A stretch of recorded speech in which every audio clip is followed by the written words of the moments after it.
मैत्रिणींनो, हिवाळ्यात मिळणारी अशी रानभाजी तिला चिलाची भाजी किंवा चंदन बटाट्याची भाजी देखील असं म्हणतात. तर हिवाळ्यात शक्यतो ही भाजी मार्केटला मिळते. तर जीवनसत्वांनी भरलेली A, B, C जीवनसत्व भरपूर असतं या भाजीमध्ये. शिवाय किडनीसाठी एकदम शरीरासाठी उपयुक्त अशी ही भाजी, चिलाची भाजी.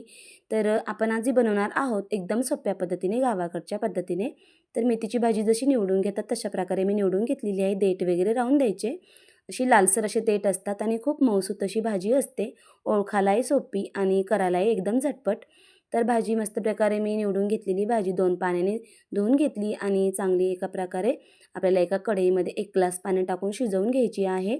त्या पाण्याचा देखील आपल्याला वापर करायचा आहे. वाटण्यासाठी लागणार आहे हिरव्या लाल मिरच्या, भरपूर सारा लसूण आणि शेंगदाणे. तर असं वाटण मी करून घेतलेलं आहे आणि कढईमध्ये जी भाजी शिजत टाकलेली आहे ती अधूनमधून हलवून घ्यायची, म्हणजे एक प्रकारे चांगली शिजून जाते. त्यानंतर शिजवलेल्या भाजीमध्ये थोडंसं टाकायचं आहे थंड पाणी. थंड पाणी टाकल्यामुळे आपला जो हिरवेगारपणा जो असतो तो टिकून राहतो. भाजी एकदम हिरवीगार अशी दिसते. कढईमध्ये त्याच कढईमध्ये टाकलेलं आहे तेल, त्याच्यामध्ये हिंग, थोडंसं जिरे आणि जे वाटण घेतलेलं आहे ते परतून घ्यायचं आहे. आणि दुसऱ्या बाजूला जी भाजी आपण घेतलेली ती खाली शिजवून ती चांगली प्रकारे ग्राइंड करून घ्यायची आहे.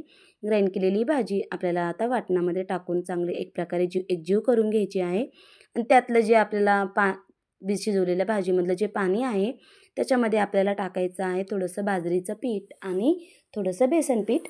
तर आपण चण्याची डाळ देखील भिजवलेली टाकू शकतो, पण मुलं काही खात नाही. तर अशा प्रकारे बेसन पीठ वगैरे टाकून एकजीव करून स्लरी अशी बनवायची आणि ती भाजीमध्ये टाकायची आणि थोडंसं मीठ टाकायचं. तयार आहे आपली 5 मिनिटात झटपट होणारी भाजी.